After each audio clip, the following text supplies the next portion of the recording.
ಶ್ರೀಮತೆ ರಾಮಾನುಜಾಯ ನಮಃ. ನೀವು ವಿರಾಟ್ ವಿಶ್ವರೂಪ ನಾರಾಯಣ ಸ್ವಾಮಿಯನ್ನ ನೀವು ದರ್ಶನ ಮಾಡ್ತಾ ಇದ್ದೀರಿ. ವಿರಾಟ್ ವಿಶ್ವರೂಪ ನಾರಾಯಣನಿಗೆ 11 ಮುಖಗಳನ್ನು ತೋರಿಸಲಾಗಿದೆ. ನೀವು ನೋಡ್ಬೋದು, ಮಧ್ಯದ ಮುಖದಲ್ಲಿ ನಾರಾಯಣನ ಮುಖ ಇದೆ. ಆ ನಾರಾಯಣನ ಮುಖದ ಪಕ್ಕದಲ್ಲಿಯೇ ಬಲಭಾಗದಲ್ಲಿ ಶಿವನ ಮುಖವನ್ನು ತೋರಿಸಲಾಗಿದೆ.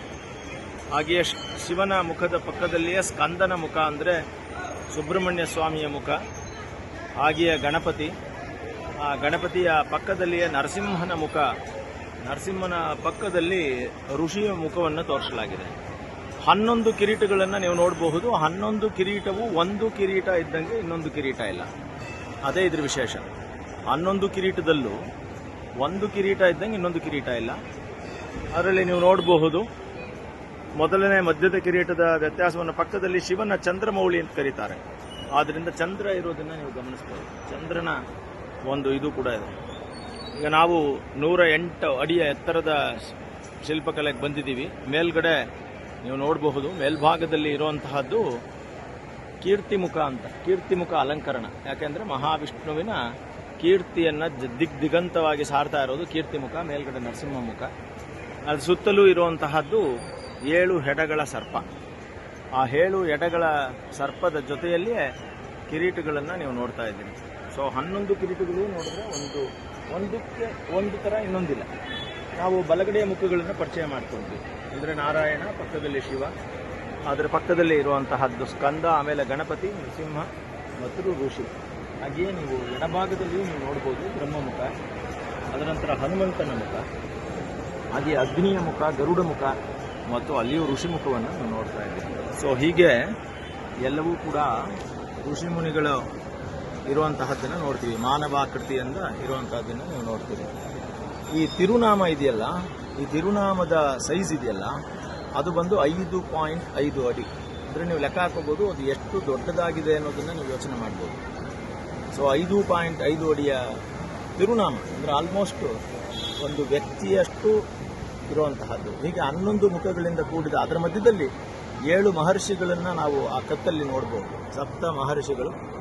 ಅದೇ ಥರ ಶಿವ ಮತ್ತು ನಾರಾಯಣ ಸ್ವರೂಪದಲ್ಲಿರೋದ್ರಿಂದ ನೀಲಕಂಠ ಹಾರವನ್ನು ನೀವು ನೋಡ್ಬೋದು. ಸುತ್ತ ಒಂದು ರುದ್ರಾಕ್ಷಿ ಮಾಲೆಯನ್ನು ಗಮನಿಸಬಹುದು.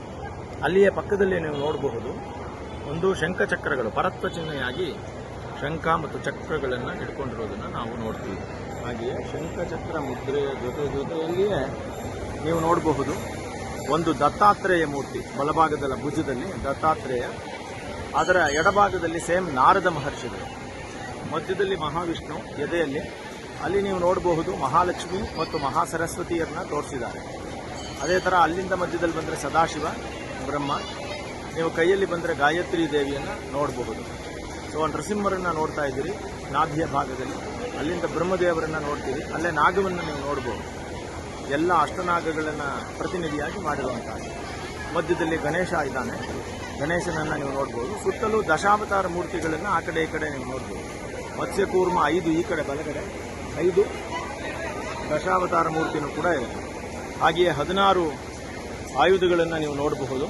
ವಿರಾಟ್ ವಿಶ್ವರೂಪ ನಾರಾಯಣನ ಒಂದು ಮೂಲ ಸ್ವರೂಪ. ಹಾಗೆಯೇ ನೀವು ನೋಡೋದಾದರೆ ಗೀತೋಪದೇಶವನ್ನು ನೋಡಬಹುದು. ಗೀತೋಪದೇಶ ಇದೆ ನೋಡಿ. ಹಾಗೆ ಗೀತೋಪದೇಶದ ಕೆಳಗಡೆನೆ ಈ ಕಡೆ 7 ನದಿಗಳು, ಆ ನೀರಿನ ನದಿಗಳನ್ನು ನೋಡ್ಬೋದು. 7 ಪರ್ವತಗಳು, ಆ ಭೂಮಿಯನ್ನು ತೋರಿಸಿದ್ದಾರೆ ನೋಡಿ. 7 ಭೂಮಿಗಳು, 7 ಆಕಾಶ. ಅಂದರೆ ಅತಲ ವಿತಲ ಸುತಲ ತಲಾತಲ ತಲಾತಲ ಮಹಾತಲ ಪಾತಾಲ ಅನ್ನೋ 7 ಕೆಳಗಡೆ ಲೋಕಗಳು. ಭೂಲೋಕ, ಭೂರ್ಲೋಕ, ಸ್ವರ್ಲೋಕ, ಮಹೋಲೋಕ, ಜನೋಲೋಕ, ತಪೋಲೋಕ ಅನ್ನೋ 7 ಲೋಕಗಳು. ಇದರ ಮಧ್ಯದಲ್ಲಿ ಯಮದೇವರು ಇಲ್ಲಿ ನೀವು ನೋಡಬಹುದು. ಕೆಳಗಡೆ ಚಾಮುಂಡೇಶ್ವರಿ, ಹಾಗೆ ಪದ್ಮ. ಮತ್ತು ಗೀತೆಯಲ್ಲಿ ಉಪದೇಶ ಮಾಡಿದ್ದರಿಂದ ಇದು ಎಲ್ಲಿ ವಿಶ್ವರೂಪ ತೋರಿಸಿದ್ದು ಅಂತ ಕೇಳಿದ್ರೆ, ವಿಶ್ವರೂಪ ತೋರಿಸಿದ್ದು ಕುರುಕ್ಷೇತ್ರದ ಯುದ್ಧ ಭೂಮಿಯಲ್ಲಿ. ಹಾಗಾಗಿ ಇಲ್ಲಿ ವಿಶ್ವರೂಪ. ಕೆಳಗಡೆ ನೀವು ನೋಡೋದಾದರೆ ಅಷ್ಟದಿಗ್ಗಜಗಳು, 8 ಆನೆಗಳು. ಅದರ ಕೆಳಗಡೆ ಇರುವಂತಹದ್ದು ಮಹಾಕೂರ್ಮ ಕೆಳಗಡೆ. ಹೀಗೆ ಒಟ್ಟು ಸೇರಿ 108 ಅಡಿಯಲ್ಲಿ ಇದು ನಿರ್ಮಾಣ ಆಗಿರುವಂತಹದ್ದು. ಏಕಶಿಲೆಯ ವಿಗ್ರಹ ಇದು. ಪೂರ್ಣವಾಗಿ ಏಕಶಿಲೆಯಲ್ಲಿ ಆಗಿರುವಂತಹ ವಿಗ್ರಹ. ಸೊ ಹೀಗೆ ಈ ಒಂದು ಪರಿಕಲ್ಪನೆ ಏನಪ್ಪಾ ಅಂತಂದರೆ, ಈ ಗೀತೆಯಲ್ಲಿ ಬರುವಂತಹ ಪರಿಕಲ್ಪನೆಯಲ್ಲಿ ಇದನ್ನು ತಗಲಾಗಿದೆ. ಶ್ರೀಮತೆ ರಾಮಾನುಜಾಯ ನಮಃ.